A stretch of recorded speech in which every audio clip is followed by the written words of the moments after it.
The canyon baked under a sun that offered no mercy. Heat shimmered up from the sand-colored rock, blurring the edges of the world into a wavering dream. The air was thick with the scent of dust and dry sagebrush. A silence pressed down on the land so heavy it felt like a physical weight, broken only by the occasional, lonely cry of a hawk circling in the vast, bleached blue sky. It was a place that stripped a man of his pretenses, leaving only what he was at his core. For most, that wasn't much. Down in the gut of this unforgiving place, where the shadows of the cliffs were just beginning to stretch like long, skeletal fingers. 3 men were moving with the furtive haste of coyotes robbing a nest.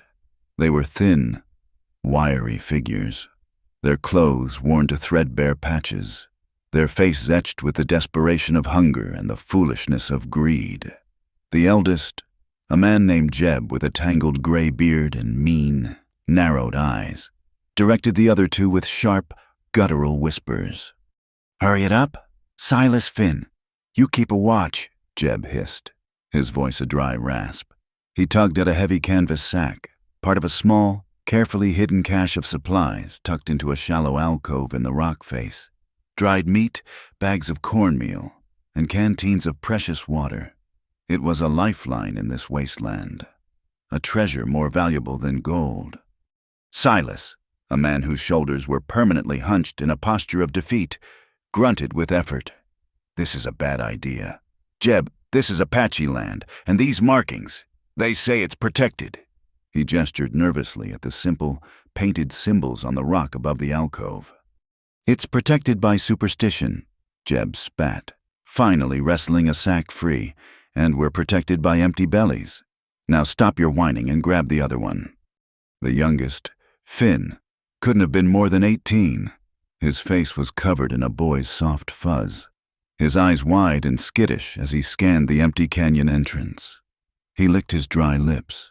"I heard stories," he mumbled, his voice cracking, "about this canyon, about a woman." "Stories are for campfires," Jeb sneered, turning on him. "A woman? What's a woman gonna do to 3 men now? You turn back around and do what you're told before I—" He never finished the threat. A shadow fell over them, a shadow so complete it seemed to drain the very heat from the air. It wasn't cast by a cloud, it was cast by a person. They all turned, slowly, as if pulled by a string. Standing at the mouth of the alcove was a woman, but to call her just a woman felt like calling the canyon just a ditch. She was tall, taller than any of them, with shoulders broad enough to carry the weight of the sky. Her black hair was tied back in a simple, practical style, revealing a face of stark, severe beauty, with high cheekbones and a mouth set in a firm, unyielding line. Her eyes, dark and deep, held no fear, no anger, not even curiosity. They held only a calm, absolute certainty. She was dressed in practical buckskin, and she held no weapon in her hands. She didn't need one. She was the weapon. This was Nahimana. Finn let out a small, strangled gasp. Silas took an involuntary step back, his hands coming up in a gesture of surrender. Only Jeb, his greed outweighing his sense, stood his ground. "Well now," he said, forcing a swagger into his voice. "Look what we have here. You the one guarding this little pantry?" Nahimana didn't answer. Her gaze flickered from the sack in Jeb's hand to the supplies still in the alcove, and then back to his face. The look was not a question. It was a verdict. "This ain't yours," Jeb blustered, his hand drifting towards the hilt of the large knife tucked in his belt. "This is open country, finders keepers." Still, she said nothing. She took one step forward. It was a slow, deliberate movement, like a mountain shifting. The ground itself seemed to tremble. That was all it took for Jeb's foolish courage to ignite. With a ragged yell, he drew his knife and lunged. It was the desperate, clumsy attack of a man who relied on fear, not skill. Nahimana moved with a grace that was terrifying in a person of her size. She didn't dodge or retreat. She flowed forward, turning her body slightly. Jeb's lunging arm met only empty air. Before he could regain his balance, her hand, large and strong, clamped around his wrist. There was no sound of breaking bone, just a quiet, irresistible pressure. Jeb's knuckles went white, his fingers spasmed, and the knife clattered uselessly onto the rock. His cry of pain was sharp and pathetic. Silas, seeing his leader disarmed, made his own panicked move. He grabbed a heavy rock from the ground and charged from the side. Nahimana, still holding Jeb's wrist, pivoted on the ball of her foot. She used Jeb's own body as a shield and a ram. The force of Silas's charge sent him crashing into his partner. The two men went down in a tangled heap of limbs and curses. Finn, the boy, was frozen in place, his face pale with terror. He looked from his fallen companions to the towering woman who stood over them, her expression unchanged. He saw no rage in her eyes, no bloodlust. He saw something far more frightening, a complete and utter lack of doubt. She was a force of nature, as inevitable as a rock slide. She looked at him.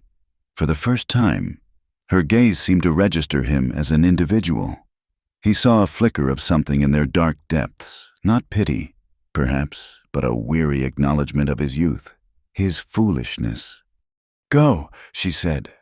Her voice was low and resonant, the sound of stones grinding together deep in the earth. It was the first word she had spoken. It broke the spell. Finn scrambled backwards, then turned and ran, his feet slipping on the loose shale. He didn't look back. Nahimana released Jeb's wrist. She nudged Silas with the toe of her moccasin, a gesture one might use on a bothersome stray dog. "Take your friend. Leave the food. Do not come back." Jeb cradled his hand, his face a mask of pain and humiliation. Silas scrambled to his feet, hauling his groaning leader up. They cast one last, hateful glare at Nahimana before they stumbled away, following the path of their terrified young companion. They were beaten not by violence, but by an authority so absolute it needed no explanation. For a long moment, Nahimana stood perfectly still, listening until the sound of their shuffling retreat faded into the canyon's deep silence. Then, with a sigh that seemed to carry the weariness of 1,000 such encounters, she bent down, methodically. She began to gather the supplies they had dropped, her movements efficient and devoid of emotion. She placed the sack of cornmeal back in the alcove, righted a toppled canteen, and picked up Jeb's fallen knife. She looked at it for a second, then, with a flick of her powerful wrist, sent it spinning into a deep crevice where it would never be found. She was the guardian, the wall, a living barrier against the desperation and greed that gnawed at the edges of this hard land. She had won, as she always did, and as always, she was completely, utterly alone. She did not know she was being watched.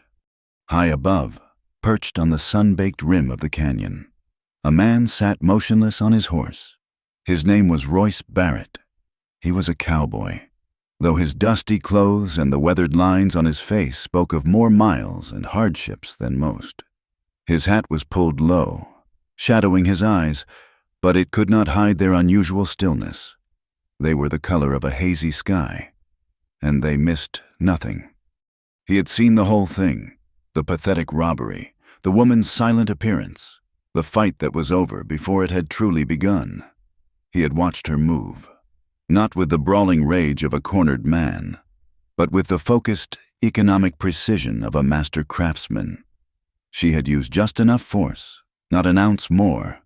She had not been fighting. She had been correcting an error, restoring a balance. What struck him most, however, was not her strength, but what he had seen in her moments of stillness. He had seen the slight slump of her shoulders after the men had fled. He had seen the deep, weary sigh that the wind had carried up to him. He saw a solitude so profound it was like a physical cloak she wore. People called her a living wall, a name whispered in awe and fear in the sparse settlements and trading posts scattered across the territory. They spoke of her as if she were a myth, a spirit of the mountains. But Royce, watching her now as she carefully secured the cache, saw not a myth, but a woman trapped inside one. He looked down at his own hands, resting easy on his saddle horn. They were calloused and capable, but they were empty. The space on his hip where a pistol ought to be was conspicuously vacant. His rifle, a tool for hunting food, not men, was wrapped in leather and tied securely to his pack horse, which stood patiently beside his mount. Royce Barrett hadn't carried a sidearm in 5 years. He'd seen enough of what they did, of the easy violence they invited, of the way a man with a gun often looked for a gun-shaped problem. He had decided long ago to find other ways, better ways, to navigate the world. He watched Nahimana finish her task. She gave the alcove one last look, then turned and began to walk deeper into the canyon, her long strides eating up the ground. She moved with a steady, tireless rhythm of one who had walked these paths her entire life. She disappeared around a bend of red rock, and the canyon was empty once more. Royce didn't move for a long time. The sun began its slow descent, painting the western sky in strokes of orange and purple. Most men who saw what he just saw would have done one of two things: turned their horse and ridden in the opposite direction as fast as they could. Or, if they were the arrogant, foolish type, they'd have strapped on their guns and seen her as a challenge to be conquered, a story to be told. Royce had no intention of doing either. He had medicine in his saddlebags. A fever was sweeping through the small, struggling settlement of Redemption, a day's ride from here, and the children were suffering most. The doctor had sent him for a specific blend of herbs that only grew in the cool, shaded crevices of this particular canyon. He had been warned about its guardian. He had been told to turn back, to find another way. But Royce Barrett was not a man who was easily deterred, and he was not a man who saw a wall. He saw a person holding up a mountain of responsibility, all by herself. He thought of the 3 men, their pathetic attempt at theft born of hunger. He thought of the woman, her strength a cage built to protect others. And he thought of the sick children, their lives depending on the contents of a simple pouch of herbs. The world was full of battles, he knew, but most of them weren't fought with fists or knives. With a gentle click of his tongue, he urged his horse forward, not away from the canyon, but down the winding, treacherous path that led to its floor. He wasn't looking for a fight. He wasn't looking to prove his strength. He was a man with a promise to keep, heading toward a woman he knew was strong enough to stop him, hoping for the first time that he might be strong enough not to fight back. The descent was slow. Royce led his 2 horses, the pack animal trailing obediently, down the narrow, switchbacking trail that clung to the canyon wall. The air grew cooler as he descended, the scent of dust giving way to the faint, clean smell of damp stone and hardy, deep-rooted plants. The sun had dipped below the western rim, and the canyon floor was now a world of deepening purples and blues, a place of secrets and silence. Every sound was magnified: the clink of a horseshoe on rock, the soft snort of his horse, the whisper of the wind funneling between the towering walls. He felt the weight of the canyon's gaze on him, a primal, watchful stillness that had existed long before men had names for it. He knew he was being watched, not by a hawk or a coyote, but by her. He couldn't see her, but he felt her presence as surely as he felt the solid ground beneath his boots. It was in the unnatural quiet, the absence of the usual rustle of small creatures in the underbrush. He was an intruder in a kingdom of one, and the queen was aware of his approach. He kept his movements slow and deliberate, his hands in plain sight, his posture relaxed but alert.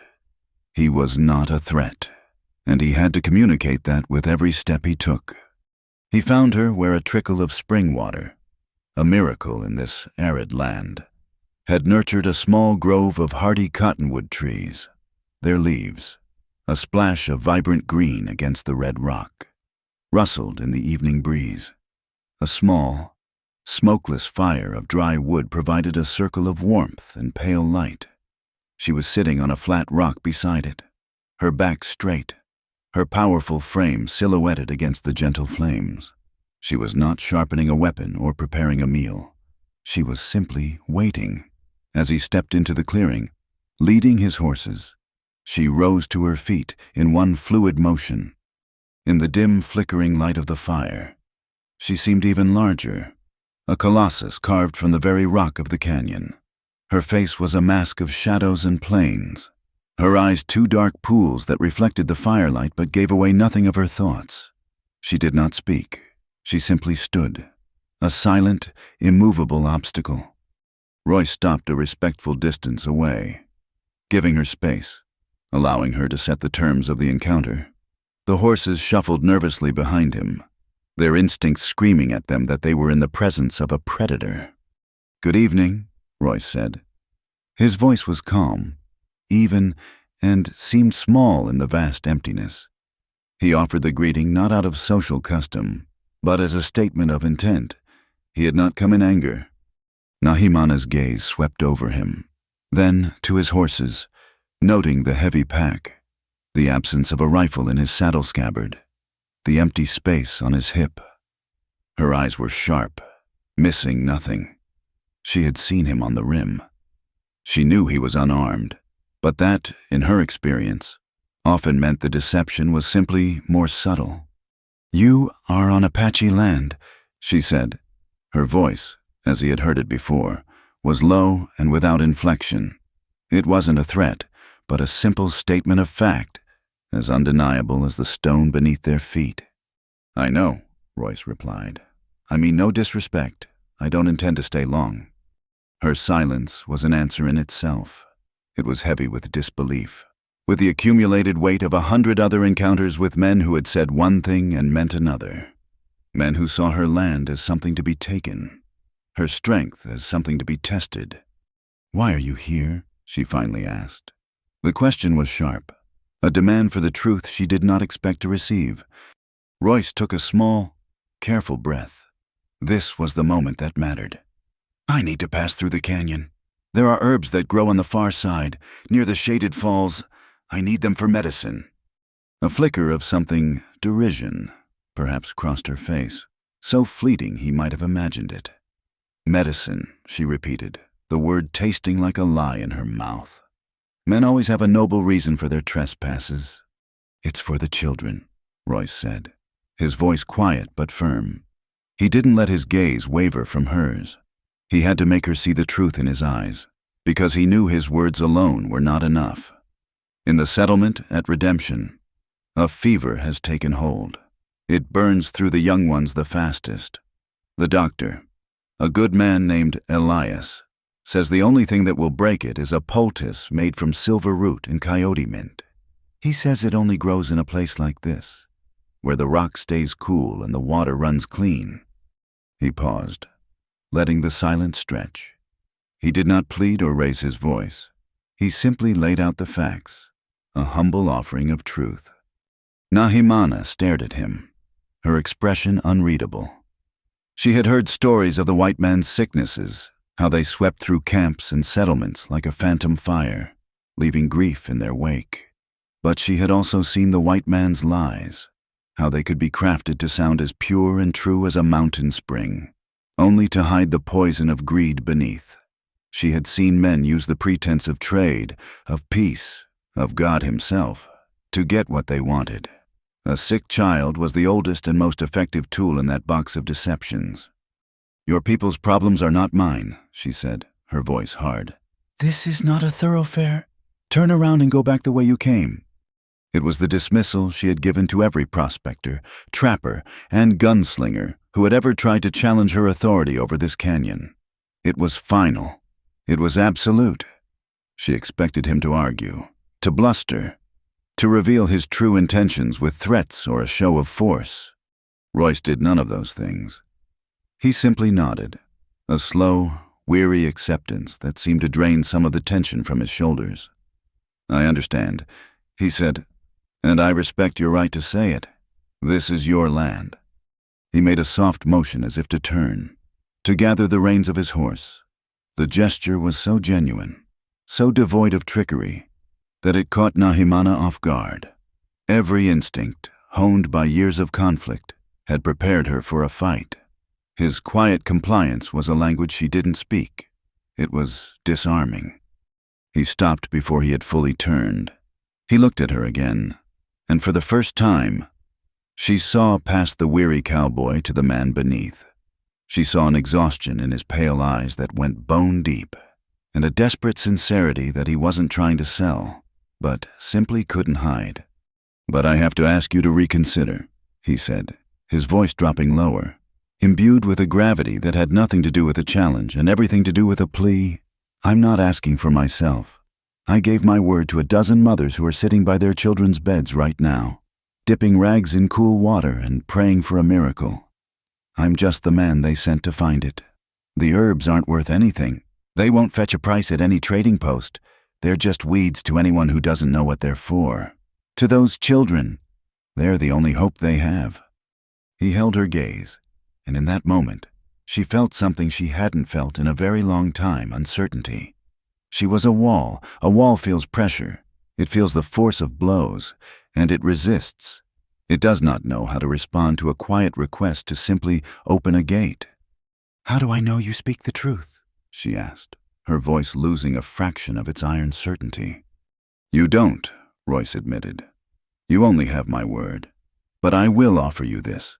He slowly, carefully, began to unbuckle the straps of his saddlebags. "You can search my belongings, all of them. You'll find no whiskey, no traps, no dynamite for prospecting.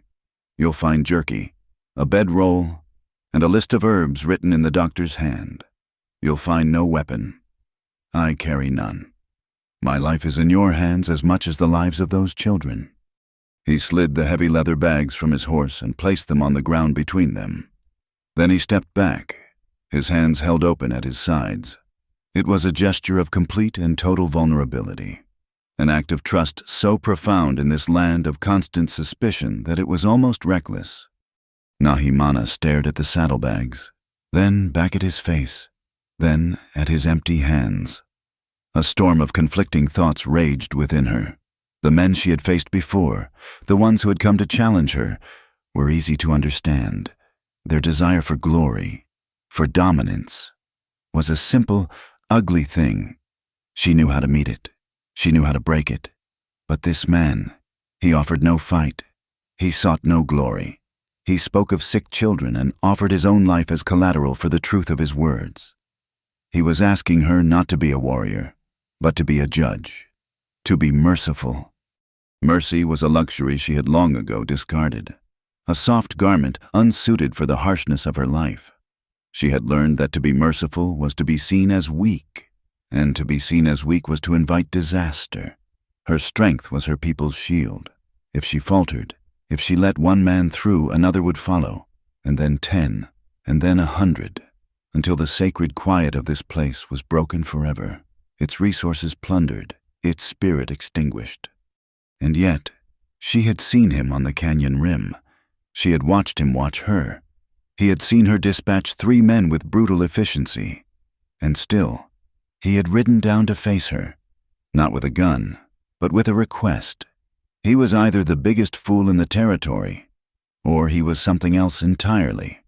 She looked into his eyes again, searching for the telltale glint of arrogance, of deceit. She found only a deep, abiding weariness and a flicker of desperate hope. It was a look she recognized. She had seen it in the eyes of her own people during times of famine or sickness. It was the look of someone who had put their own pride and safety aside for the sake of another. She felt the wall inside her, the one she had so carefully constructed stone by stone over the years, tremble. It did not crumble, but a fine, hairline crack appeared in its impenetrable facade. She did not move toward his saddlebags. To search them would be an admission that she was considering his plea.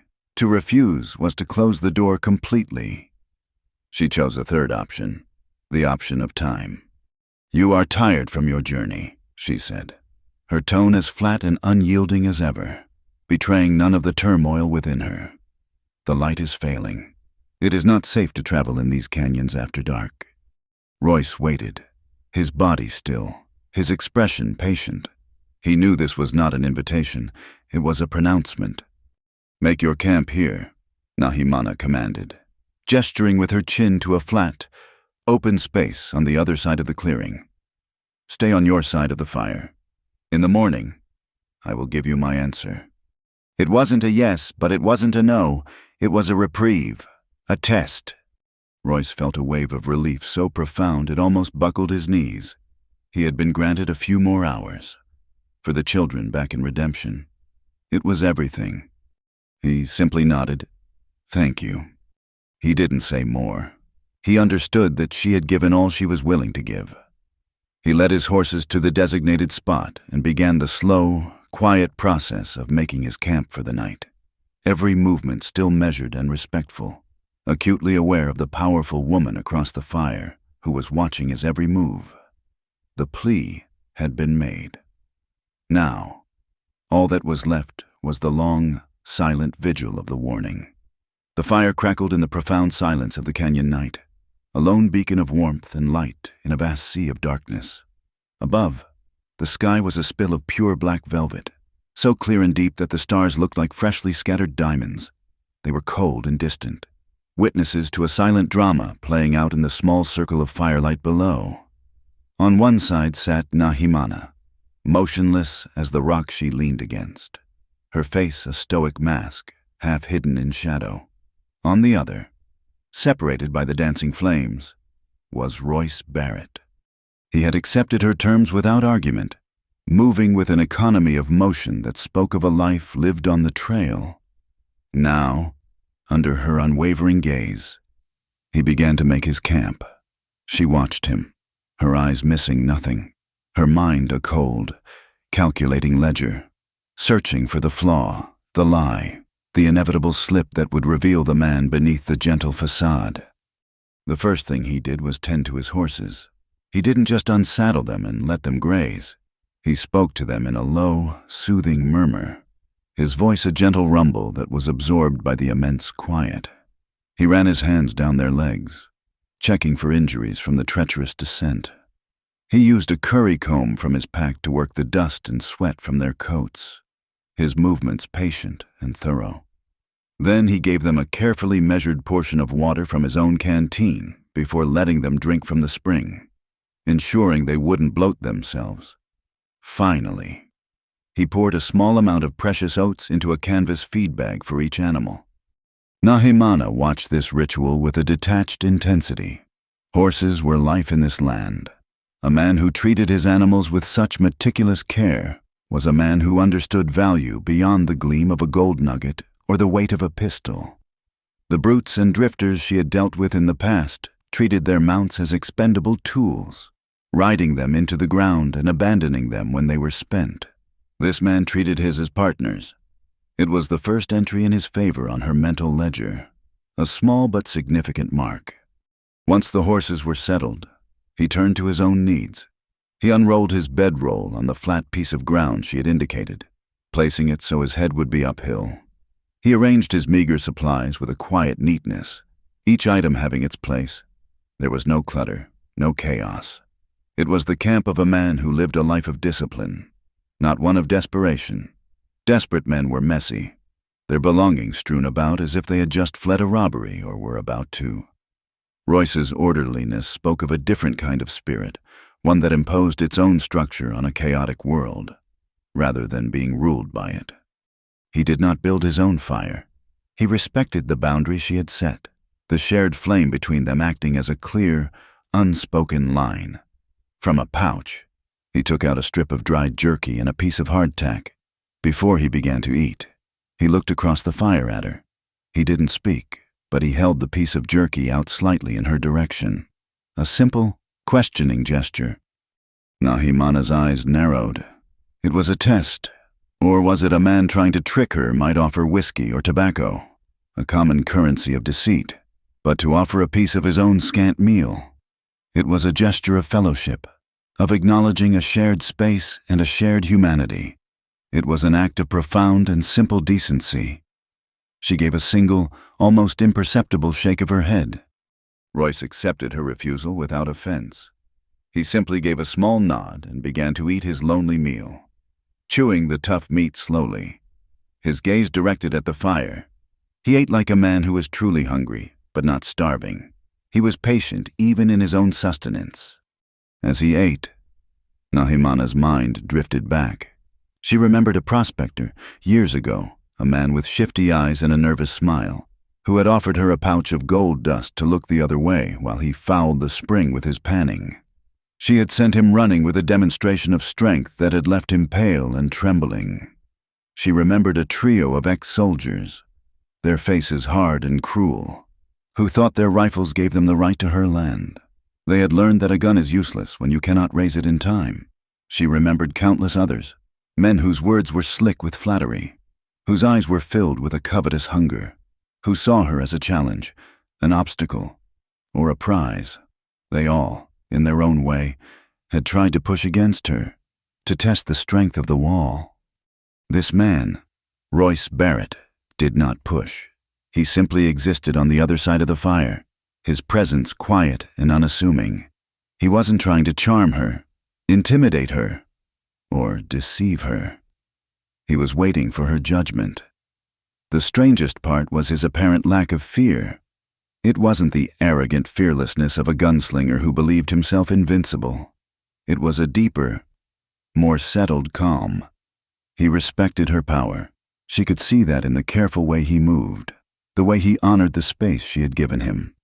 But he did not seem to fear her. It was as if he had looked at her, truly looked, and seen not the monster of the whispers and legends, but the person.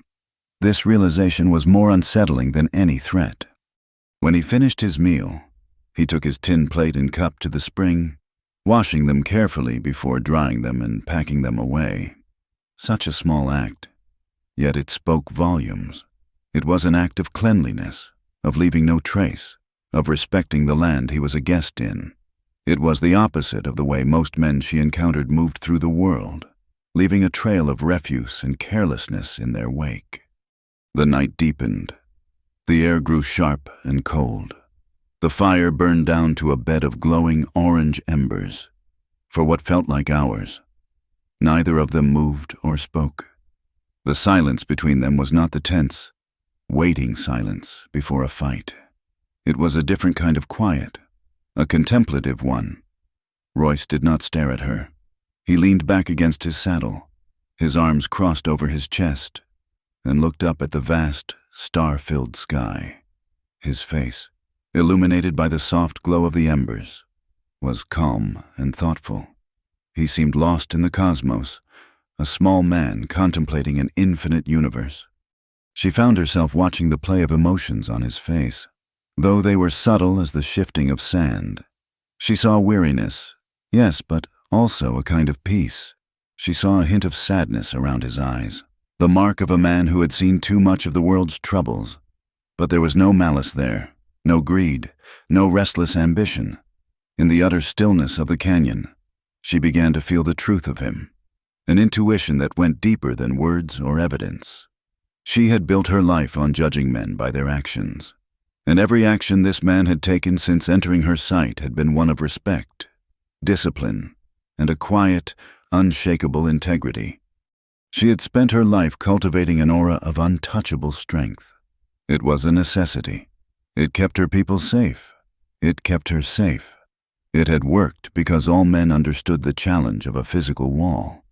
They would either break themselves against it or walk away. But Royce wasn't challenging the wall. He was speaking to the person inside it. He was asking for a gate to be opened, not with force, but with reason and compassion. Her defenses, built of stone and hardened by years of solitary vigilance, were designed to repel attacks. They had no protocol for this, no answer for a quiet plea, no defense against simple, unassuming decency. She felt a strange and unfamiliar sensation deep within her chest. It wasn't fear, and it wasn't pity. It was a tremor, a vibration in the foundation of her certainty. It was the feeling of a single, crucial stone being gently worked loose, not by a battering ram, but by a patient, steady hand. As the moon began its ascent over the canyon rim, casting long, silver shadows, Nahimana finally allowed herself to shift. to lie down on her own bedroll of furs. She did not close her eyes. Not completely, but her vigil had changed. She was no longer watching for the moment he would betray himself. She was watching a man who, against all her experience and every instinct she had honed for survival, seemed to be exactly who he claimed to be. And in the deep, quiet heart of the canyon, the first crack appeared in the wall, not with a roar of collapse, but with the silent, startling admission that perhaps, just this once, she might be wrong about the world of men. Dawn broke over the canyon rim, a thin, clean line of pale gold that slowly bled down the crimson rock walls. The air was cool and carried the scent of damp earth and the promise of another scorching day. Royce was already awake, having packed his bedroll and checked on his horses. He stood by the cold ashes of the fire, nursing a tin cup of water, his gaze fixed on the eastern sky. He was a patient man, but the thought of the sick children in redemption was a heavy weight on his soul. He waited for Nahimana's judgment. She rose with the first light, not like a person waking from sleep, but like a statue coming to life. She stretched her powerful limbs, her movements fluid and silent. Her eyes met his across the clearing, and in them, he saw the same guarded watchfulness as the night before, but perhaps with a flicker less hostility. The night of quiet observation had planted a seed of doubt in her, but it had not yet taken root. She opened her mouth to speak, to deliver her verdict, but the words were stolen from her. A scream tore through the morning stillness. It was not the cry of an animal. It was a human sound, high and sharp with terror, echoing off the canyon walls until it seemed to come from everywhere at once. It was followed by a deeper, more terrible sound, the grating, grinding roar of rock breaking free, a hungry rumble that vibrated through the soles of their feet, a rock slide. Nahimana reacted instantly. There was no hesitation, no moment of thought. She was pure, instinctual motion, her body tensing before launching into a run, her powerful legs eating up the ground as she headed deeper into the canyon from where the sound had come. She was the guardian, and her charge was in peril. Royce's reaction was just as swift. He dropped his cup, the water splashing unnoticed in the dust. He didn't run for his horse or his pack. He lunged for one specific bag, the worn leather satchel containing his medical supplies. He slung the strap over his shoulder and took off after her, his long strides keeping him close behind. In that moment, there was no intruder and no guard. There were only two people running toward the sound of disaster. She led the way, her knowledge of the terrain absolute. She vaulted over fallen logs and scrambled across scree fields without breaking her stride, her focus locked on the path ahead. Royce followed, his breath coming in steady, controlled bursts, his eyes on her back. He saw the raw, protective urgency that drove her and understood that her role as this canyon's guardian was not born of malice, but of a fierce, profound sense of duty.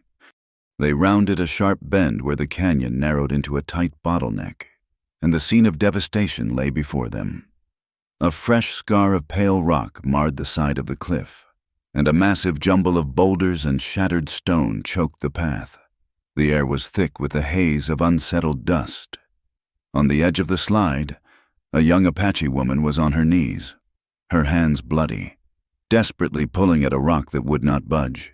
Beneath it, partially buried in the debris, was an old woman, her face a mask of gray, silent shock. Chaitan Nahimana's voice was a sharp crack, and the younger woman looked up, her face streaked with tears and dust. "Nahimana, help me, it is Tala. Her leg is trapped." Nahimana didn't waste a second. She was at the rock in 3 long strides, her hands assessing its weight and balance, her powerful muscles bunching as she prepared to pit her strength against the dead weight of the mountain. "Wait!" Royce's voice cut through the panic, calm but authoritative. He was already kneeling beside the trapped elder, his fingers gently feeling for a pulse at her throat. "Don't just pull. Her leg is twisted. If we shift the rock the wrong way, we could crush it completely." Nahimana froze, her hands hovering over the boulder. Her first instinct was to command, to take control, but his words were not a challenge. They were a diagnosis. She looked from the rock to the unnatural angle of the old woman's trapped leg, and then to Royce. He was no longer the quiet stranger from the campfire. He was a man with a purpose, his face etched with a focused competence that demanded respect. For the first time, she deferred. "What do you suggest?" she asked, the words feeling foreign on her tongue. "We need to lift it straight up, just enough to free her." "We need a lever," he said, his eyes scanning the area. "There, that fallen branch." He pointed to a thick, sturdy limb of deadwood a few yards away, while Nahimana moved with startling speed to retrieve the branch. Royce spoke to the trapped woman, Tala, in a low, reassuring voice. "Ma'am, my name is Royce. We're going to get you out. I need you to stay as still as you can. Can you understand me?" The old woman's eyes fluttered open. She gave a weak, pained nod. He then turned to the distraught cousin. "Chaitin, I need your help. I need you to hold her hand and keep talking to her. Keep her from going into shock. Can you do that?" The young woman, grateful for a task, nodded vigorously and scrambled to her grandmother's side, taking the old woman's frail hand in her own bloody ones. Nahimana returned with the branch, a solid piece of ironwood that would have taken 2 ordinary men to carry. She held it expectantly. "Good," Royce said. "Now, we need a fulcrum." He pointed to a smaller, flat-topped rock near the base of the boulder. "Place it there. We'll wedge the end of the branch under the main boulder. I'll prepare to pull her free the moment there's space. You will have to put all your weight on the end of the lever. It will be heavy." Nahimana almost scoffed. He did not know her strength. She expertly positioned the lever and fulcrum, her movements precise and efficient. She looked at him, awaiting his signal. "I'm going to have to cause her some pain to get the leg out clean," Royce said, his voice grim. He looked at Tala. "Ma'am, this is going to hurt. I am sorry. Be ready." He positioned himself, his hands carefully placed on the rock and dirt around her leg, ready to clear the debris and pull. He looked back at Nahimana. "Now, slowly. Lift on my count. 3, 2, 1, lift." Nahimana threw her entire body into the effort, her muscles straining as she pressed down on the long end of the lever. The wood groaned in protest. The massive boulder, tons of dead weight, shifted. It grated against the rock beneath it, and then, slowly, it began to rise. 1 inch, 2 inches. It was all they needed. "Hold it," Royce commanded. As Nahimana held the immense strain, her teeth gritted. Royce worked with a desperate, focused speed. He dug away the smaller rocks and dirt, his hands gentle but firm, then grasped the old woman's leg. With a final, careful pull, he slid her free of the trap. "Done!" he yelled. Nahimana released the pressure on the lever, and the great boulder settled back into place with a heavy, final thud. She stood breathing heavily, not just from the exertion, but from the adrenaline of the shared, desperate effort. She had never worked in tandem with a man like that before. She had always been the sole force, the single solution. But the rescue was only the beginning. Now, Royce's true work started. He immediately turned his full attention to Tala. Her lower leg was badly broken, a piece of jagged bone pushing against the skin. "Chaitin, I need the water from my canteen, and in my bag, there is a roll of clean linen and a small bottle of carbolic acid." Without waiting to be asked, Nahimana strode to Royce's horse, which he had left behind in his haste. She found the medical satchel, her hands moving with a sureness that surprised herself, and brought it to him. She watched as he worked, her earlier suspicion replaced by a silent, growing awe. He was no mere cowboy who knew a bit of field dressing. His hands were skilled, his knowledge profound. He poured the stinging acid over the wound to cleanse it, ignoring Tala's sharp intake of breath while murmuring apologies. He carefully, expertly, set the bone with a sickening crunch that made Chaitin cry out, but his expression never wavered from its intense focus. He wrapped the leg tightly to control the bleeding, then looked around. "I need a splint," he said, more to himself than anyone. Nahimana was already there, holding out two straight, flat pieces of wood she had stripped from the same branch they had used as a lever. Their eyes met for a brief second. A moment of silent understanding. He gave her a grateful nod and went back to work, fashioning the splint and binding it securely to Tala's leg, immobilizing the break. All the while, he kept talking, his calm voice a steady anchor in the chaotic aftermath of the accident. He explained what he was doing, what she would feel, how they would get her back to her people. He tended not just to her body, but to her spirit. When he was done with Tala, he turned to Chaitan, gently taking her hands and examining the raw, bleeding scrapes. He cleaned them with the same methodical care, applying a salve from a small tin and wrapping them in clean strips of linen. Finally, with both women cared for, he sat back on his heels, a deep sigh escaping his lips. He looked tired, the front of his shirt stained with dirt and a small amount of blood, but his eyes were clear and alert. Nahimana stood watching the scene. Chaitan was weeping softly now, not from fear, but from relief, murmuring her thanks to the strange white man. Tala, though pale with pain, was looking at Royce with an expression of profound gratitude. The immediate danger was over. Thanks to him, her strength had been necessary, but his knowledge had been essential. One without the other would have failed. She looked at Royce, truly looked at him, and the last of her defenses crumbled. Not into dust, but into something soft and yielding. He was not a man who had come seeking a challenge. He was a man who had met one, for the sake of others. Without a moment's hesitation, he had offered his skill, his compassion, and his own strength, not to prove himself, but simply because it was needed. He had spoken the truth. His heart was that of a healer.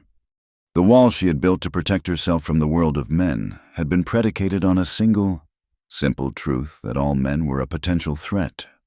Royce Barrett had just proven that truth to be a lie. He was not like any man she had ever known. And in the quiet morning air, surrounded by the evidence of a near tragedy averted, Nahimana knew she could not, would not send him away. Trust, earned not with words but with deeds, had finally taken root in the barren ground of her heart. The journey back to Nahimana's people was a slow, solemn procession. Nahimana, with a quiet competence that Royce was beginning to see as the bedrock of her character, had fashioned a makeshift travois from two long poles and a sturdy hide blanket. They gently lifted Tala onto it, Royce ensuring her splinted leg was supported and cushioned. The task of pulling the travois fell to Nahimana. She looped the leather straps over her broad shoulders and took the weight without a grunt of effort, her steps sure and steady over the uneven ground. Royce led his horses, his medical satchel now feeling as essential as a limb, while a subdued Chaitan walked beside her grandmother, murmuring soft, comforting words in the Apache tongue. The silence between Royce and Nahimana was different now. Before, it had been the silence of suspicion and assessment. Now, it was the quiet of shared purpose, a space filled not with questions, but with a new and fragile understanding. He found himself watching her, the powerful, rhythmic movement of her shoulders, the way her eyes constantly scanned the path ahead, anticipating every dip and rise to ensure Tala's journey was as smooth as possible. He saw a tenderness in her strength that he was certain no one else had ever been allowed to witness. Their destination was a hidden encampment, nestled in a wider, greener part of the canyon Royce had not seen. It was invisible from the main passage, protected by a maze of boulders and a screen of hardy juniper trees. Smoke from a few scattered fires rose lazily into the clear sky. It was a place of peace, of refuge. But the moment they passed the outer sentries, two grim-faced men who materialized from the rocks with bows in hand, that peace was shattered. Word of their approach, of the stranger in their midst, spread like wildfire. People emerged from high dwellings and from the shade of the cottonwoods, their faces a mixture of curiosity and deep-seated suspicion. They were a proud, wary people. their expressions carved from the same hard rock as the canyon they called home. Their eyes fell on Royce, and the air grew thick with a collective, hostile stillness. A man stepped forward to meet them. He was older than Nahimana, though not yet an elder, with a warrior's build and eyes that held the cold fire of authority. His name was Kale, and he was the tribe's war leader, a man entrusted with their safety. His gaze swept over Royce, dismissing him as an unwelcome intrusion, before landing on Nahimana. "Nahimana," he said, his voice a low growl, "you bring a white man into our home." The accusation was clear. The challenge to her judgment laid bare for all to see. Before she could answer, Chayton burst forward, her voice trembling but clear. He saved her. He saved Tala. There was a rock slide. Her leg was crushed. He freed her. He set the bone. All eyes turned to the travois, to the pale but conscious form of the elder. Tala. A murmur went through the crowd. Tala was respected, a keeper of stories and traditions. An injury to her was an injury to them all. Kale's expression did not soften. He knelt beside Tala, his hard gaze examining the expertly crafted splint, the clean bandages. He spoke to her in their own language, his voice softer now, filled with concern. Tala answered weakly, her eyes fluttering towards Royce, a flicker of gratitude in their tired depths. She spoke for a long moment, her voice gaining a little strength as she recounted the events. When she finished, Kale rose. He looked at Royce, and for the first time, a sliver of grudging respect entered his eyes, though it was quickly veiled by the warrior's mask of caution. "You have done a service for our people," Kale said, his English formal and clipped. "We are in your debt. Now, you will take your payment, our thanks, and you will leave. Your kind is not welcome here." The crowd murmured in agreement. Their laws were clear. Outsiders were not permitted to stay. His help was appreciated, but it did not change who or what he was. Royce opened his mouth to agree, to make a quiet exit and avoid any more trouble for Nahimana, but her voice cut through the air, strong and absolute. "No." The single word fell into the tense silence with the force of a hammer blow. Every head turned to her. She had never before contradicted Kale in front of the tribe. She was the solitary guardian of the canyon entrance. He was the guardian of the people within. Their roles were separate, their authority respected. Nahimana let the straps of the travois slip from her shoulders, and she stepped forward. Placing herself between Royce and Kale, she was taller than the war leader, her presence more formidable. She did not raise her voice. She did not need to. "He is here because I allowed it," she said, her gaze sweeping over the faces of her people, challenging any who would question her. "Last night, he came asking for passage to gather medicine for sick children. I was ready to send him away, as I have sent all the others. But this morning, before I could give my answer, the mountain spoke." She gestured to the injured Tala. "I saw what happened. I saw his heart. He did not run. He did not hesitate. He ran toward the danger, not away from it. His hands are not the hands of a prospector or a soldier. They are the hands of a healer. His knowledge saved Tala's life. My strength alone would not have been enough." The admission hung in the air, a shocking confession from a woman whose strength had always been more than enough. She was their wall, their unbreakable shield. To hear her admit a need, a limit, was to see the world shift on its axis. "He saved one of our own," she continued, her voice resonating with a conviction that was impossible to ignore. "He will not be sent away like a dog who has been tossed a scrap. He will be treated as an honored guest. He will rest. He will eat. And then he will be allowed to pass through the canyon to complete his task." Kale's jaw tightened. He was faced with an impossible situation. The laws of his people were clear, but Nahimana's authority, her legend, was just as powerful. And the evidence, in the form of the saved elder, was right before them. To defy Nahimana now would be to question her very essence, to challenge the guardian who had kept them safe for so long.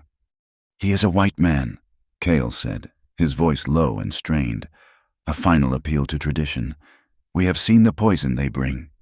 "This man is not they," Nahimana countered, her voice dropping to a near whisper, yet carrying to every ear.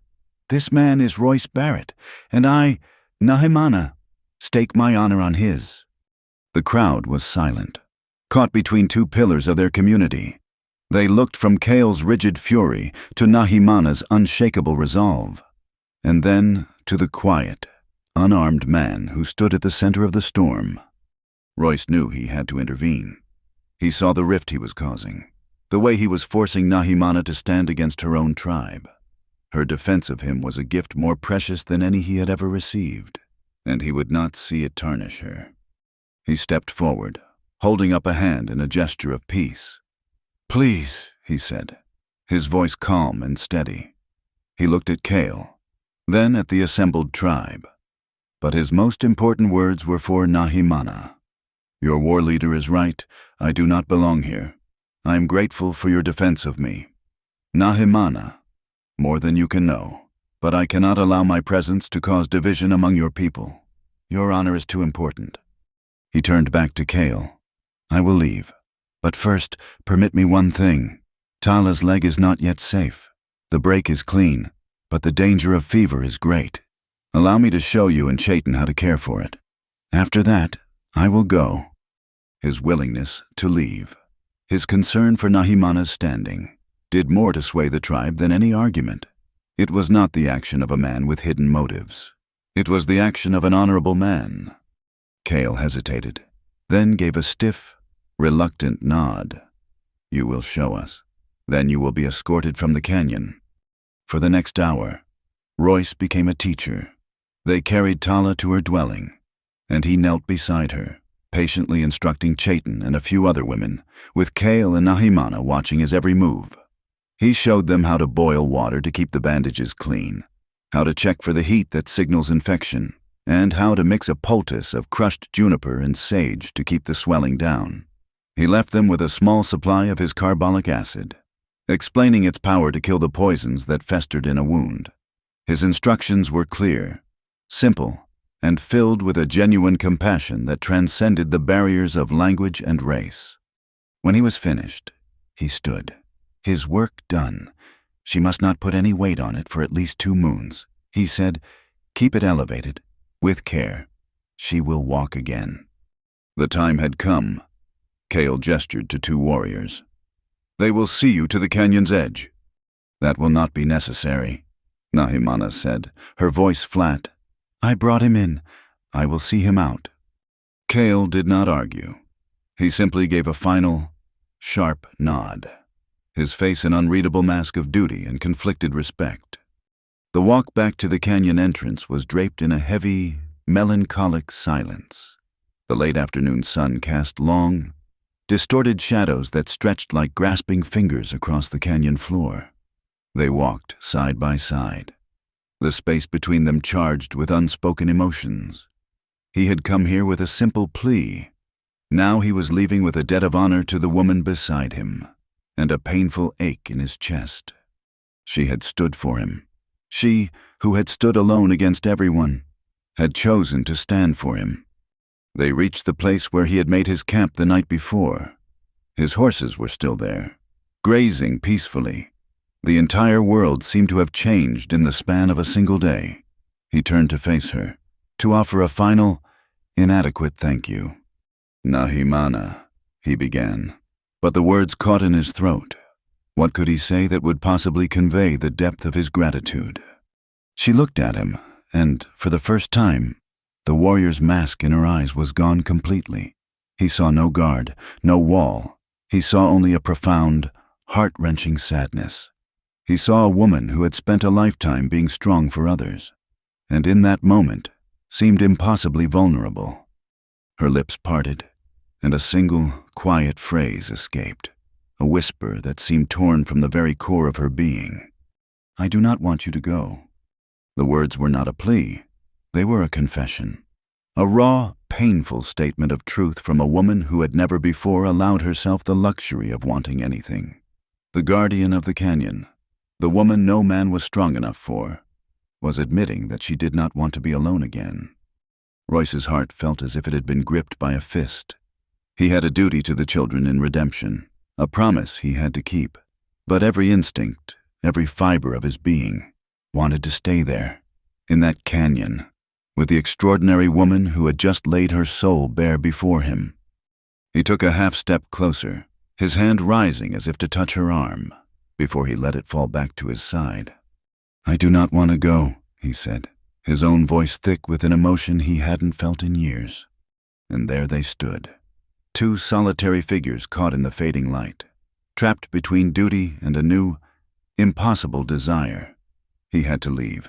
She had to stay. But as they looked at each other, they both knew that the canyon walls that had once separated their worlds were no longer the most formidable barrier between them.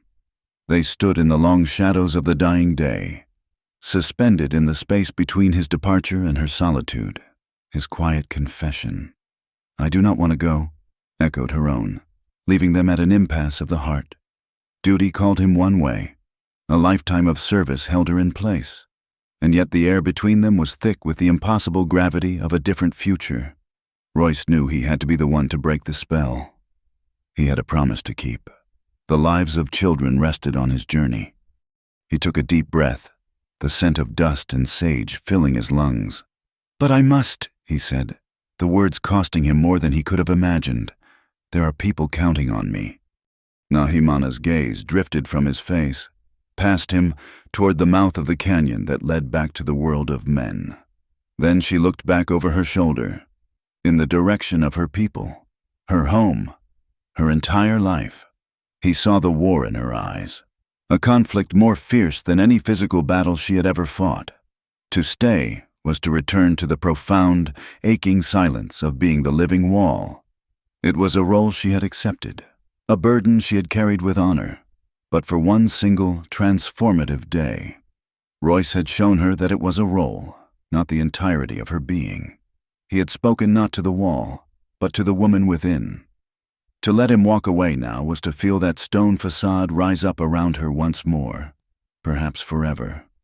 Her choice was not between staying and leaving. It was between solitude and a fragile, terrifying sliver of connection. When she looked back at him, the war was over. A decision had been made. It was there in the clear, resolute depths of her dark eyes. She would not be a wall again. "The trail to the settlement at Redemption is long," she stated, her voice devoid of the earlier tremor, now imbued with a calm, unshakable purpose. "The direct way is watched. You would be followed. But there is another path, one that is not on any white man's map." Royce stared at her, a slow, dawning realization washing over him. He was confused. "A different path. Can you draw it for me?" She gave a small, sad smile, the first he had ever seen on her lips. "It cannot be drawn. It must be walked. I will guide you." The words struck him with the force of a physical blow. He understood the enormity of what she was offering. It was not just her knowledge of a secret trail. It was her life, her home, her identity. "Nahimana." "No," he said, his voice urgent. "You can't. Your people. This is your home. You are their guardian. You just stood before all of them for me. If you leave now, with me, they will see it as a betrayal. I can't ask you to do that." "You are not asking," she replied, her voice soft but firm. "I am choosing. For many years, my duty has been to this canyon, to my people. I have kept them safe from the outside world. But who has kept me safe from the silence within these walls yesterday? When we worked together to save Tala, I was not just a guardian, and you were not just a stranger. We were two people, pulling in the same direction. I have never known that feeling before. I will not be parted from it so easily." Her reasoning was so pure, so powerful. It left him without an argument. She was not following him. She was beginning her own journey, one that happened to run alongside his To deny her this choice would be to deny her the very personhood he had come to see in her. "The risk," he started to say, but she cut him off. "To stay is also a risk," she said. "It is the risk of turning back into stone. I choose to walk. Royce Barrett. Now. We must go before the moon is high.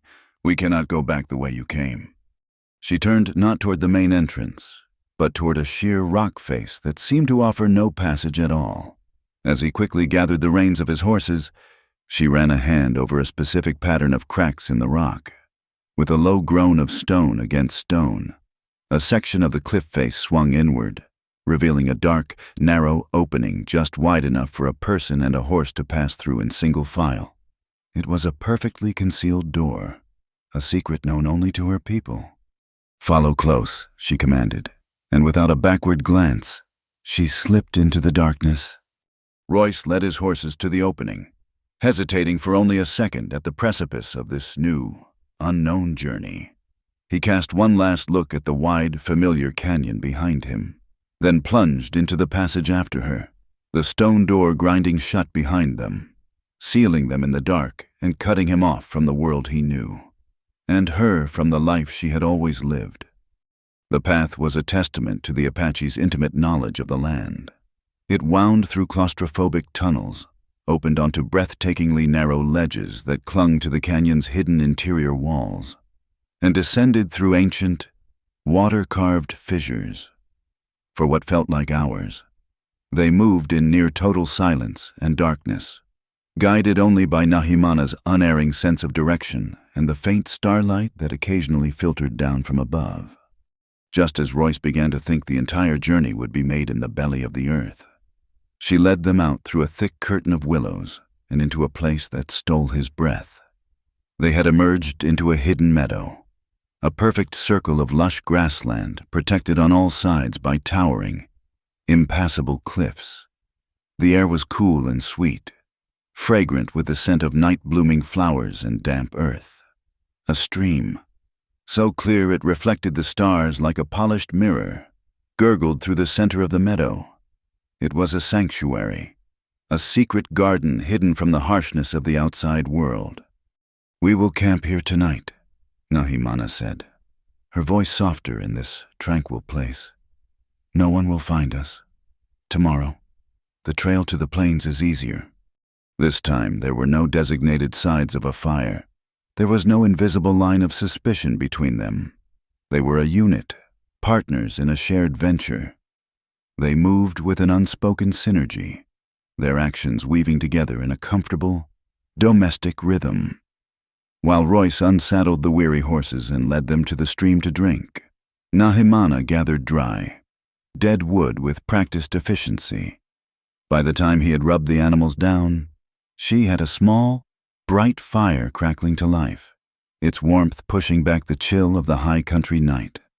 He took out his familiar meal of jerky and hardtack, but this time he did not make a hesitant offer. He simply divided the portion in two and handed one to her. She took it without a word, her fingers brushing against his for a fleeting moment. The contact was brief, accidental, yet it sent a jolt through him, a spark of warmth that had nothing to do with the fire.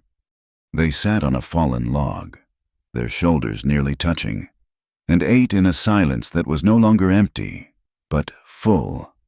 It was filled with the gentle sounds of the meadow, the chirping of crickets, the soft sigh of the wind in the tall grass, the crackle and pop of the fire. It was filled with the weight of the day's events, the gravity of their shared decision, and it was filled with a growing awareness of each other, an intimacy that required no words. He watched her as she ate, the firelight casting dancing shadows on her strong, noble features. He saw the weariness in her eyes, but also a new light, a glimmer of something tentative and hopeful. He wondered what she was thinking, what it felt like to have left her entire world behind on the strength of a single day's connection. She, in turn, observed him. She saw the way he cared for his horses as if they were family. She saw the innate gentleness in his large, capable hands. She saw the quiet strength in his eyes, a strength that did not need to be announced or proven. He was a man who was comfortable with silence, a man who listened more than he spoke. He was a safe harbor in a world that had always been a storm. After they finished their meal, she rose to gather more wood for the night. As she reached for a heavy piece of fallen juniper, she let out a sharp, involuntary hiss of pain and drew her hand back. "What is it?" Royce asked, instantly on his feet. "Nothing," she said, her voice tight. "A splinter." But he could see it was more than that. A long, wicked thorn was embedded deep in the palm of her hand, and the skin around it was already beginning to look angry. "Let me see," he said, his voice dropping into the calm, reassuring tone he had used with Tala. She hesitated. To show pain was a weakness. To allow him to help was an act of trust that went beyond anything she had done so far. But she looked from her injured hand to the sincere concern in his eyes, and she slowly, reluctantly, held her hand out to him. He took it gently, his touch surprisingly soft. He led her back to the firelight, his one hand cradling hers while the other rummaged in his medical satchel. He pulled out a pair of small, clean tweezers and a vial of antiseptic. "This may sting a little," he said, his voice a low murmur. He worked with a focused, delicate precision, his brow furrowed in concentration. The world seemed to shrink until it contained only the two of them, the fire and the quiet intimacy of this simple, healing act. She watched his face, the way the firelight highlighted the lines of kindness around his eyes. She felt the warmth of his hand holding hers, a warmth that spread up her arm and settled deep in her chest. With a final, expert pull, he slid the thorn free. He quickly cleaned the small wound and applied a soothing salve, his touch lingering on her palm for a heart-stopping second before he released her. "There," he said, his voice a little thicker than before. "It should be fine now." "Thank you," she whispered, the words feeling small and inadequate. She looked at her hand, not at the small wound, but at the place where his touch had been. They settled down for the night on opposite sides of the fire, but the distance felt different. It was no longer a chasm of suspicion, but a respectful space between two people who were slowly, carefully, learning to orbit one another. As Royce lay back on his bedroll, he looked up at the brilliant tapestry of stars. He had slept under this same sky 1,000 times, but tonight it felt new. He was no longer just a solitary man on a lonely trail. He was part of something else now, a quiet, unspoken partnership. He glanced over at Nahimana. She too was looking up at the sky, her profile serene and powerful against the glow of the dying embers. She was a world away from the fierce, untouchable guardian he had first seen. Here, in this hidden sanctuary, she was simply a woman, gazing at the stars, and for the first time in a long, long time, she was not alone. They left the hidden meadow at first light, climbing out of the sanctuary and into a world of stark, vertical beauty. The trail, which Nahimana had called easier, was a relative term. It was a faint animal track that ascended the high plains, a winding path through sagebrush and sentinel-like rock formations. For most of the morning, they walked, leading the horses, the comfortable silence of the previous night stretching into the new day. By midday, they had reached the spine of the mountains. The air was thin and sharp, and the world spread out below them in a breathtaking, terrifying panorama of jagged peaks and shadowed valleys. The trail here became a thing of sheer nerve. It was a narrow ledge, barely wider than a horse, carved into the face of a sheer cliff. 1,000 feet of empty air yawned beside them. The wind, a constant, lonely presence, whistled in their ears, trying to pry them from their precarious footing. They had navigated a mile of this treacherous path when they came to a place where the ledge had crumbled. A recent rock slide had sheared away a section of the trail, leaving a gap of raw, unstable scree and a passage so narrow and broken that Royce's stomach clenched. "We can't take both horses across that," he said, his voice low, not wanting the sound to carry and potentially disturb the loose rock above.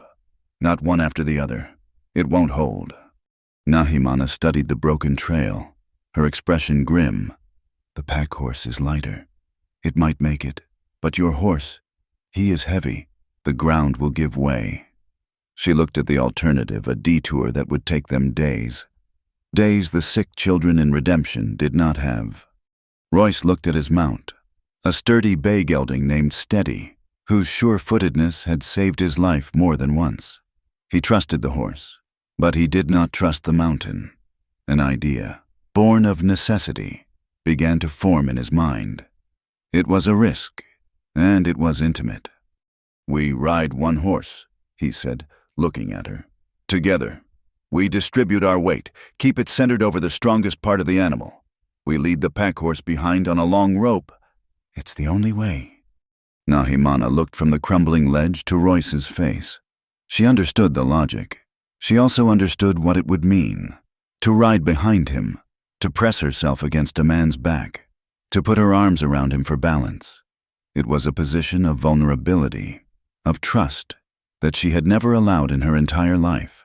Her body was her fortress, a space no one entered uninvited. But she looked at the sheer drop, at the urgency in Royce's eyes, and she saw there was no other choice. She gave a single, sharp nod. The preparation was tense and methodical. Royce tied a long lariat to the pack horse's bridle. He checked the cinches on Steady's saddle, tightening them until they were secure. He mounted first, his movements controlled, settling his weight carefully in the center of the saddle. He then held out a hand to her. She ignored it, with a lithe, powerful movement. She placed a hand on the horse's rump and swung herself up behind the saddle, settling onto the horse's broad back. But the space was tight, and the precariousness of the ledge demanded closeness.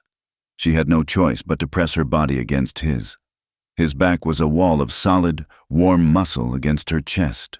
To keep her balance, she had to place her hands on his hips. The contact was electric. Every defense she had ever built, every inch of personal space she had so fiercely guarded, was gone. She could feel the steady, slow rhythm of his breathing. She could smell the scent of trail dust, leather, and the clean, masculine scent of the man himself. The world, which had always been a thing she faced head-on, was now framed by his shoulders. All her strength was useless here. Her life, for these next few hundred yards, was completely in his hands, balanced on the back of his horse. "Hold on," Royce said, his voice a low rumble that vibrated through her. He urged Steady forward. The horse, sensing the danger, moved with an almost human caution, its hooves placing themselves with delicate precision on the broken ground. Royce held the reins in one hand and the pack horse's lariat in the other, his focus absolute. For Nahimana, the world dissolved into a series of terrifying, overwhelming sensations. The dizzying drop to her right, the feel of the horse's powerful muscles moving beneath her, and most of all, the solid, living presence of the man in front of her. His warmth seeped through her buckskin shirt, a warmth that felt both foreign and deeply, frighteningly welcome. Her heart hammered against her ribs. A frantic bird trapped in a cage. She could feel the tension in his back, the coiled strength of a man holding 3 lives in a delicate balance. They moved at a snail's pace. The only sounds were the whistling wind, the scuff of hooves on loose rock, and their own shared, steady breathing. The forced intimacy was a crucible, melting away the last of her iron control. In the face of such elemental danger, the persona of the untouchable guardian became a meaningless fiction. She was just a woman, holding on to a man, praying a mountain would not kill them. It was in this state of raw vulnerability that the words began to come. They started as a whisper, almost lost in the wind. "I was not always this tall," she said, the confession surprising her as much as it did him. Royce didn't turn. He didn't speak. He just listened, his body a receptive stillness, signaling that he had heard, that he was waiting. "When I was a girl," she continued, her voice a little stronger now, "I was small, quiet. I would hide behind my mother when strangers came. I watched the boys practicing with their bows. The warriors with their spears. I never thought to join them. A small cascade of pebbles skittered down the cliff face near them, and the horse shied. Royce gentled him with a soft word and a steady hand. Nahimana's grip on his hips tightened instinctively. He covered her right hand with his own for a brief, reassuring moment. The simple, protective gesture broke something open inside her. There was a raid, men from the north, driven south by hunger. They came at sunrise. Our warriors fought. My father fought. He was a great man, strong. I saw him fall. He did not die, but he was wounded badly. I remember the feeling of being small, of being unable to do anything but watch, to hide. I felt useless. I swore on that day that I would never be useless again, that I would never be too weak to protect the people I loved. She paused, the memory, a living thing inside her. Royce remained silent, his listening a physical presence, a safe space for her to place the weight of her past. I began to train, she said, her voice filled with the echoes of a fierce, lonely determination. I ran until my lungs burned. I lifted rocks until my arms gave out. I learned the spear, the knife. The boys mocked me at first, but they stopped when I grew stronger than them. Then they grew afraid of me. The other girls, they did not understand. I grew taller, stronger. My body became a weapon, a shield. I wanted to protect my people, and I did. But the shield, it also became a wall. I built it so well, so high, that no one ever tried to see who was living inside. She fell silent. She had told him everything, the secret origin of her strength, which was also the origin of her profound loneliness. She had never spoken of it to anyone. She felt exposed, stripped bare under the vast, indifferent sky. They cleared the last of the broken ledge, reaching a wider, more stable section of the trail. Royce brought Steady to a halt. He still did not turn, but she felt his whole body was focused on her. Strength is a heavy thing to carry alone, he said, his voice quiet and filled with a depth of understanding that went far beyond mere sympathy. He spoke like a man who knew the weight of it himself. She let out a breath she hadn't realized she was holding, a shaky, ragged sound. "I forgot," she whispered, her cheek resting now against the rough cotton of his shirt. "I forgot it was possible to share the burden." Royce's hand found hers again, his fingers lacing through hers on his hip. "It is," he said, "it is." He finally turned in the saddle, just enough to look at her. The wind whipped strands of her black hair across her face. He saw no warrior, no living wall. He saw the fierce, determined girl she had spoken of, and the lonely, powerful woman she had become. He saw her, all of her, and his heart ached with a feeling so new and overwhelming he had no name for it. "All my life," she said, her dark eyes locking with his, shining with unshed tears, "I have tried to be strong enough for everyone. I told myself that no man was strong enough for me." She took a breath. "I was wrong. I was looking for the wrong kind of strength." "What kind were you looking for?" he asked, his voice barely a whisper. "I was looking for a man strong enough to fight me," she confessed, "to challenge me, to break against my walls like all the others." Her gaze held his, unwavering. "I should have been looking for a man strong enough not to—" The truth of her words settled between them, pure and undeniable. He had not come to conquer her, but to ask for her help. He had met her strength not with his own force, but with his own vulnerability. Royce's own past was a locked room inside him, but in that moment, she had given him the key. He knew the loneliness of being the one everyone relied on, of burying your own pain to carry the burdens of others. "Nahimana," he said, her name a prayer on his lips. I'm tired of being strong by myself." A single tear escaped her eye and traced a path through the dust on her cheek. "So am I," she whispered. It was a confession from both of them, an admission of a shared, secret weariness. It was a promise, made 1,000 feet in the air, that neither of them would have to carry their strength alone, ever again. He squeezed her hand. A silent, binding oath. And then, with the greatest of care, he turned the horse and continued down the trail. No longer two separate people on a journey, but one. The settlement of Redemption was less a town and more a stubborn prayer clinging to a dusty patch of earth. It consisted of a single, rutted street lined with a dozen sun-bleached wooden buildings, a general store, a blacksmith, a saloon whose swinging doors looked permanently tired, and a small, steeple-topped church that seemed to lean slightly, as if weary from the constant wind. It was a place where hope and hardship were ground together into the very dust that coated everything. As Royce and Nahimana rode down the main street, a silence fell over the town. Windows that had been empty suddenly framed pale, curious faces. A blacksmith, his hammer arrested mid-swing, stared from the darkness of his smithy. Two men sitting on the porch of the general store slowly, deliberately, rose to their feet, their hands drifting down to rest near the pistols on their hips. The town held its breath. They saw Royce Barrett, a man they knew, a man they trusted. But they also saw the woman who rode beside him. They saw her height, the formidable breadth of her shoulders, the severe, proud set of her face, and the buckskin clothes that marked her as Apache. They saw a warrior, a savage, a creature from the fearful stories they told their children at night. Whispers slithered from porch to doorway, a venomous, fearful hiss. "It's the Apache woman from the canyon. What in God's name is Royce thinking? Look at the size of her. She's not natural." Nahimana felt their eyes on her like a physical weight, a barrage of tiny, sharp stones. In her own land, her size and strength commanded respect.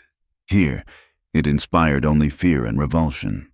She straightened her back, her face becoming an unreadable mask of stone. The wall she had promised herself she would never hide behind again rising brick by brick. She felt Royce's gaze on her, a silent message of support, and it was the only thing that kept the wall from sealing her in completely. An older, wiry man with a kind, exhausted face and spectacles perched on his nose rushed out of the largest building, which served as both the doctor's office and his home. It was Dr. Elias Thorne. "Royce, thank the Lord," he cried, his relief so palpable it was almost a physical force.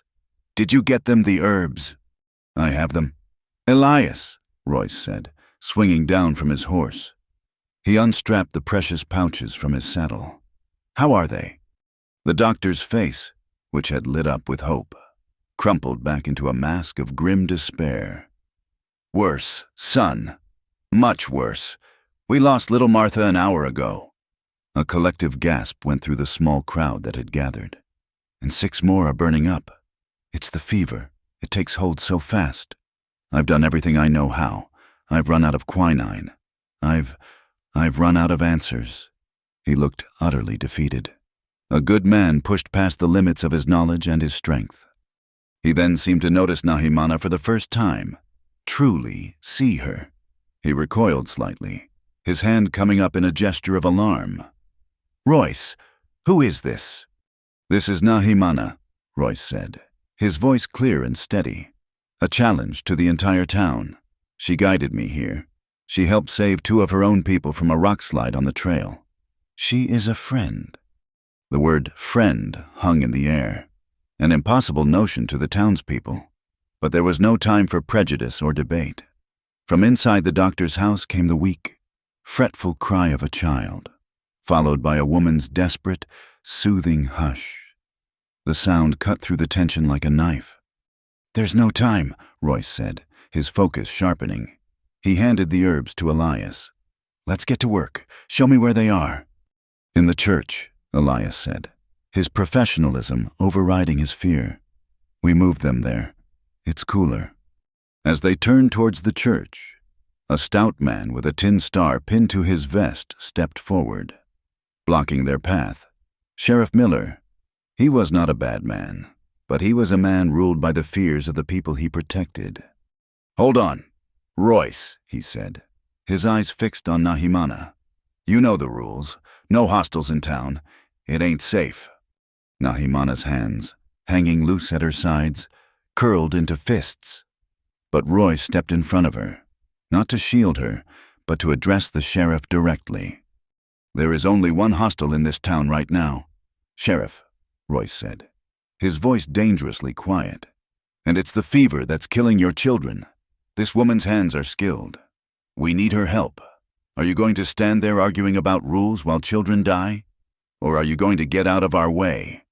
The raw, unshakable authority in Royce's voice and the desperate truth of his words made the sheriff falter. He looked past Royce to the faces of the worried mothers and fathers in the crowd, then to the closed doors of the church. He swallowed hard and, with a reluctant, angry sigh, he stepped aside. The inside of the church was a scene of quiet, desperate misery. The pews had been pushed to the walls, and 6 small cots were arranged in the center of the room. On each cot lay a child, their faces flushed, their bodies limp with fever. Mothers sat beside them, bathing their foreheads with damp cloths, their faces etched with a sleepless, primal fear. The air was heavy with the scent of sickness and sorrow. Royce and Dr. Elias immediately set to work, their movements urgent. They built up the fire in the small pot-bellied stove to boil water. They laid out the precious herbs, the silver root and coyote mint, their pungent, medicinal aroma filling the room. Nahimana stood for a moment in the doorway, an intimidating, out-of-place giant in this sacred, suffering space. The mothers looked up at her, their eyes wide with fear, pulling their children's blankets a little tighter. She was the savage, the other, the embodiment of the wild, dangerous world outside the fragile walls of their town. But then she moved. She walked not to the men, but to the large water barrels by the door. Without a word, she hoisted one of the heavy barrels, a task that usually took 2 men as if it were a child's toy. She carried it to the stove, her movements silent and efficient. Then she went back for the other. She took a stone mortar and pestle from a bag at her hip and began to grind the dried herbs the men laid out for her, her powerful hands working with a steady, rhythmic motion that was both mesmerizing and immensely calming. The night became a long, desperate battle fought not with guns, but with boiled water, crushed herbs, and sheer, unrelenting will. Royce and Elias were the commanders, mixing poultices and forcing bitter teas between fever-cracked lips. But Nahimana was the infantry, the tireless, unshakable core of their army. She moved through the dim, lamp-lit room like a silent, benevolent spirit.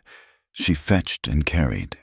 She held feverish, struggling bodies with a grip that was both iron-strong and infinitely gentle.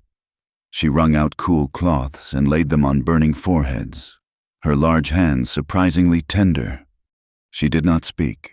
She simply saw what was needed and did it.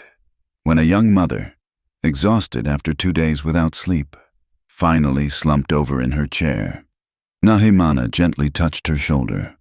The woman flinched, but Nahimana simply took the cloth from her limp hand and took her place by the child's cot, seamlessly continuing the vigil. The mother watched her for a moment, her suspicion warring with a wave of profound gratitude, before succumbing to a deep, dreamless sleep. The hours bled into one another. The only sounds were the crackling of the stove, the murmur of prayers, and the pained, restless whimpering of the children. Around 3 a.m, the smallest child, a little boy of 4 named Thomas, began to thrash, his body convulsing in a febrile seizure. His mother cried out in terror. Royce and Elias rushed to his side, trying to hold him still, but he fought with the unnatural strength of delirium. "Hold his shoulders," Elias grunted. But Nahimana was already there. She gently pushed the men aside. She did not restrain the boy. Instead, she gathered him up, cot and all, into her powerful arms. She began to rock him, a slow, steady, elemental rhythm, like the turning of the earth. And then she began to sing. The song was not in English. It was a low, ancient melody in the Apache tongue. It was a sound as old as the mountains, as soft as the cool night air in her hidden canyon. The words were strange, but the meaning was universal. It was a lullaby, a song a mother sings to a frightened child in the dark. It spoke of the eagle guarding the nest, of the stream that always finds its way home, of the stars that watch over the sleeping world.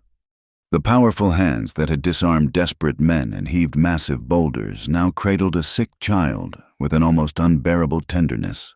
Her voice, which had commanded and judged, was now a river of pure, liquid calm.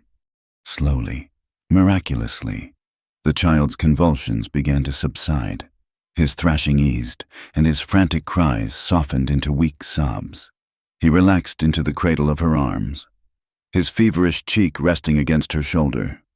The entire room had fallen silent. The other mothers, the doctor, the sheriff who had been standing guard in the doorway, everyone stared, transfixed. They were not watching a savage. They were watching a miracle. They were seeing the raw, fierce, protective power of a woman's heart, a power that knew no tribe, no language, no law but that of compassion. One by one, as the night wore on, when another child grew restless, Nahimana would go to them. She would rock them and sing her ancient song, and one by one, the children would grow calm, their troubled, feverish sleep easing into a deeper, more peaceful rest.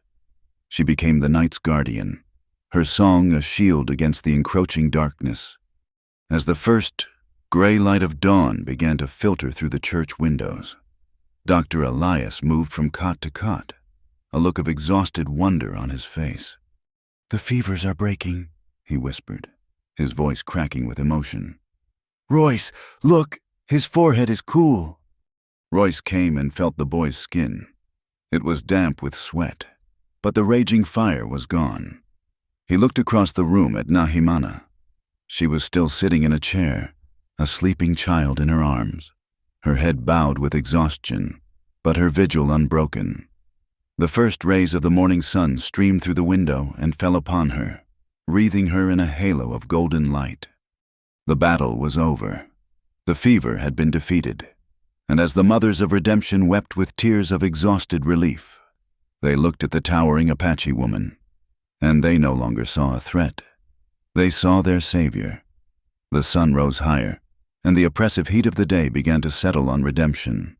But the mood in the town was one of quiet, fragile celebration.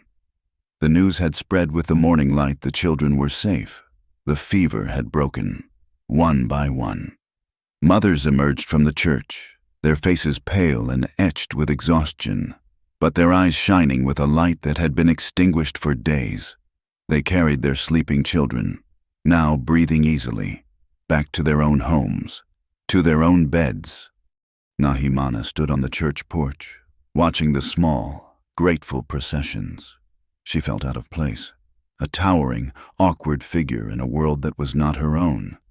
The battle was over, and she did not know what to do in the peace that followed. She had been a tool, a necessary instrument in the night's work. Now that the work was done, she expected the old fear and suspicion to return. She expected to be told to leave. She braced herself for it, the old, familiar weight of solitude settling back onto her shoulders. A woman, whose son Nahimana had held for nearly an hour, approached her. She was a small, plain woman with fear still etched in the lines around her eyes. She held a steaming tin cup of coffee and a thick slice of freshly baked bread. She stopped a few feet away, unable to come closer, unable to meet Nahimana's eyes. "Ma'am," the woman whispered, her voice choked with emotion. She held out the cup and the bread. For you. It's not much, but thank you. God bless you." Nahimana stared at the simple offering. It was not a payment. It was a gift. She had been offered things before: gold, whiskey, weapons as bribes, as payment for passage. But she had never been offered a simple kindness. Slowly, as if her arm was unaccustomed to the motion, she reached out and took the cup and bread. Her large hand dwarfed the offering. "Thank you," she said, her voice a low rumble. The woman gave a small, jerky nod and hurried away, as if she had just done something impossibly brave. It was the first crack in the dam. The blacksmith, a large man whose arms were roped with muscle, came and stood before her, twisting his dusty cap in his hands. "Your horse, ma'am," he said, looking at the ground. "He's thrown a shoe. It'd be my honor to fix it. No charge at all." Dr. Elias, his face gray with fatigue but his eyes bright with relief, came and placed a gentle hand on her arm. She flinched, unused to the touch, but he didn't pull away. "You have a gift," he said, his voice filled with a professional, wondering respect, a power. "Not just in your hands, but in your spirit. I've never seen anything like it." Nahimana did not know how to respond to these things. Praise was a foreign language. Gratitude was a landscape she had never walked. She simply stood, stoic and silent on the outside, while a storm of new and overwhelming emotions raged within her. Finally, Sheriff Miller approached. He was flanked by 2 other men who represented the town's council. He stopped before her, his face grim, but the hostility was gone, replaced by a deep, humbled gravity. He took off his hat, a profound gesture of respect in this land. "Ma'am," he began, his voice rough, "on behalf of the town of Redemption, we want to thank you. We were wrong. We were afraid. We saw you, and we judged you by the stories we've heard, not by the person you are." He took a deep breath, the words of apology clearly difficult for him. "You are a hero. You saved our children. This town will forever be in your debt. Anything you need, for as long as you choose to stay, you will have it." A hero. The word struck her with a strange, dissonant clang. She had been called many things in her life: a wall, a guardian, a monster, a savage, but never a hero. Heroes were the stuff of stories, of legends. She was just a woman who had spent her life trying not to be afraid. She gave a single, formal nod, accepting his words because it was what the moment required, when the men had departed, leaving her once again in the quiet of the church porch. Royce came and stood beside her. He didn't speak for a long time. He just shared the silence with her, a comfortable, solid presence at her side. "You should be proud," he said finally, his voice low and meant only for her. She looked down at her hands, the hands that had rocked sick children to sleep. "They are the same hands that have broken men," she said, her voice a whisper. "Which one is the truth?" "Both," he answered without hesitation. "You are a guardian. You are a healer. You protect what you love, and you heal what is broken. It's all the same strength, Nahimana. It just depends on how you're asked to use it." She finally looked at him, her heart aching with a feeling she couldn't name. He didn't see a weapon or a monster or a hero. He just saw her. "The herbs are gone," he said, changing the subject, sensing she was at her emotional limit. "But the sickness is not. There are other settlements, smaller than this one, scattered through these hills. Places with no doctor, no one like Elias. They'll be hit by this fever next, or the next one after that." He turned to face her more fully, his expression earnest, his heart in his eyes. "I can't go back to the way things were," he said, "just drifting, working one ranch to the next. After what we did last night, I've found my purpose. There's a need here. I could set up a place. Not a real doctor's office, but a clinic. A place to store medicines, to help people when the sickness comes. There's an old abandoned mission about a day's ride from here, halfway between this town and the mouth of your canyon." He paused, and his next words were filled with a hesitant, hopeful vulnerability. "I want to stay. I want to help these people. But I won't do it if it means leaving you. I will not be parted from you again. So I'm asking you, Nahimana, would you allow me to stay? To build a life here? Near you, we could work together. Your knowledge of the land, of the old ways of healing, and my knowledge, we could do so much good." He was asking her permission. He was offering a partnership. He was a man strong enough to stand beside her, not in front of her or behind her. He was offering her a future, not as his possession, but as his equal.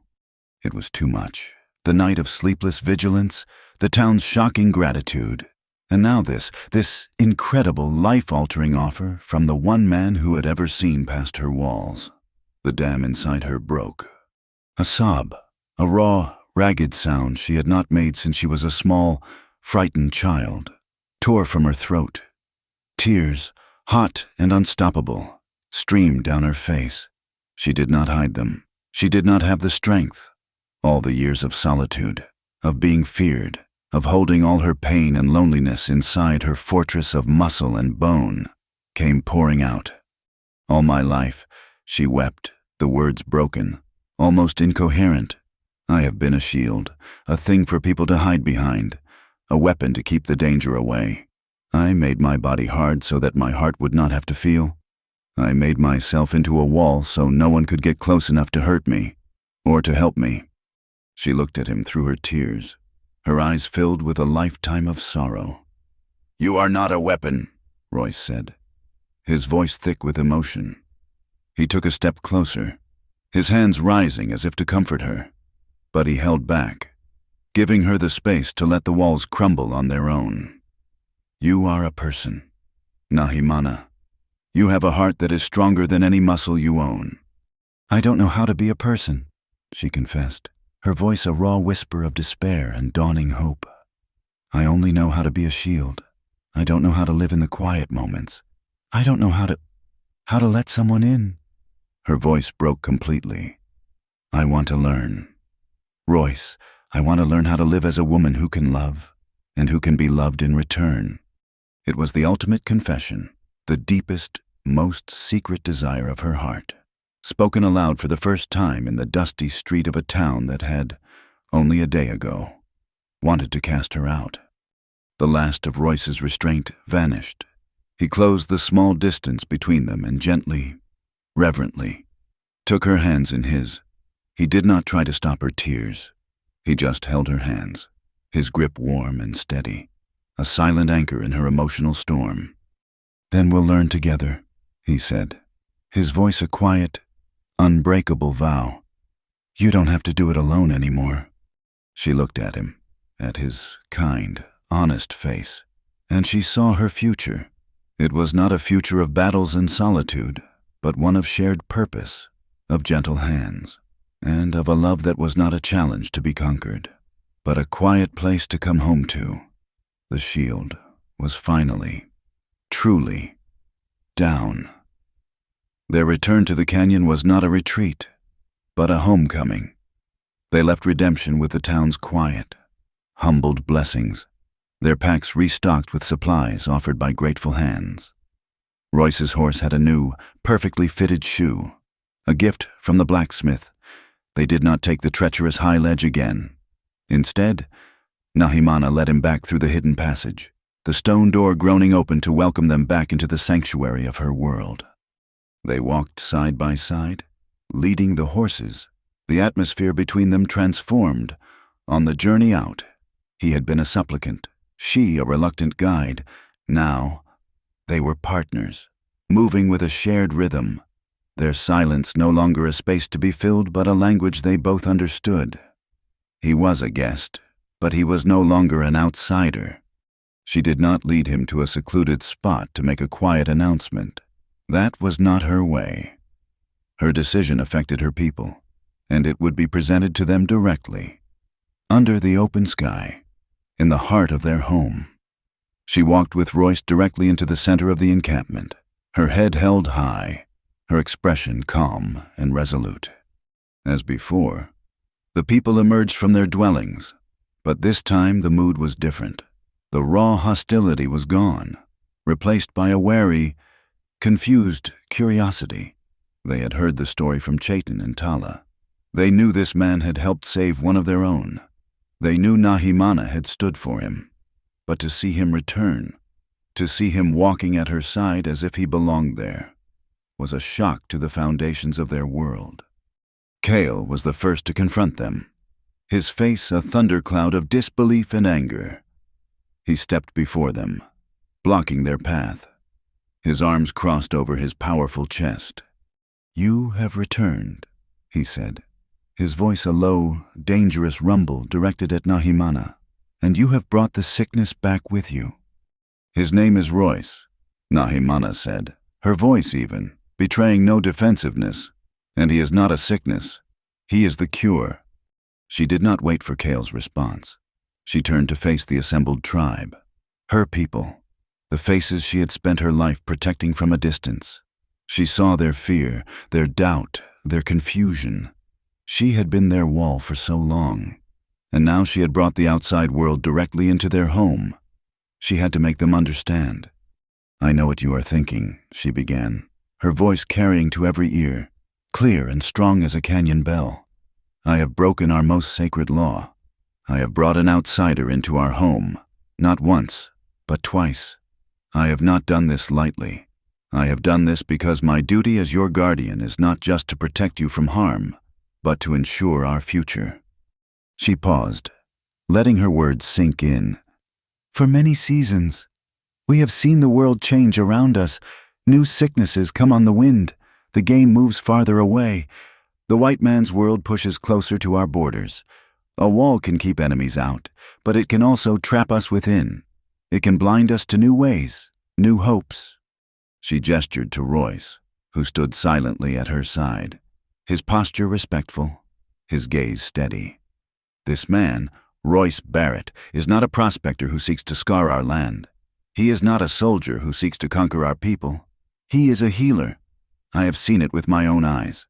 You have heard it from the lips of Tala and Chaitin. He has a knowledge that we do not. In his world, there are fevers like the one that just swept through his town, fevers that can kill our children. He has the knowledge to fight them." She then laid out the plan, her voice ringing with a conviction that came from her very soul. "There is an old mission, a place of stone ruins, a half-day's ride from here.